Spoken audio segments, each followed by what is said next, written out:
Hi అండి. అందరూ ఎలా ఉన్నారు? ఈరోజైతే నేను చాలా ఆనందంగా ఉన్నాను. అంతే ఆనందంగా ఆ దేవుడినైతే పూజించుకుంటున్నాను.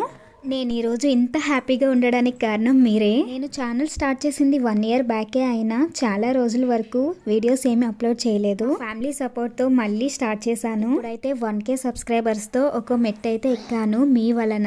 సపోర్ట్ చేసిన ప్రతి ఒక్కరికి చాలా థ్యాంక్స్ అండి. అసలు గాడ్ ఈస్ గ్రేట్ అని ఊరికే అన్నారు. ఎందుకు ఇలా అంటున్నానంటే ఈ రోజే నా బర్త్డే కూడా. నా బర్త్డే రోజు 1K సబ్స్క్రైబర్స్ మీరు ఇచ్చిన గిఫ్ట్ జీవితంలో మర్చిపోలేను. మా వర్షిత ఫ్లవర్ ఇస్తూ బర్త్డే విష్ చేసింది. ఇక్కడైతే వైషు ఇంకా సియా నా కోసం గిఫ్ట్స్ ప్రిపేర్ చేశారు. ఇంకా చాక్లెట్స్ అయితే ఇచ్చారు. పేపర్స్ తో ఫ్లవర్స్ చేశారు. వీళ్ళైతే 1 వీక్ నుంచే ప్రిపేర్ అవుతున్నారనమాట ఏం గిఫ్ట్ ఇవ్వాలి అని. మా బర్త్డేకి దీనికంటే స్పెషల్ గిఫ్ట్ ఇంకేముంటుంది చెప్పండి. ఒక ఫోటో ఫ్రేమ్ కూడా ఇచ్చారు మా పిల్లలు. మీ సపోర్ట్ నాపై ఎప్పుడు ఇలానే ఉండాలని మనస్ఫూర్తిగా కోరుకుంటున్నాను. Bye bye.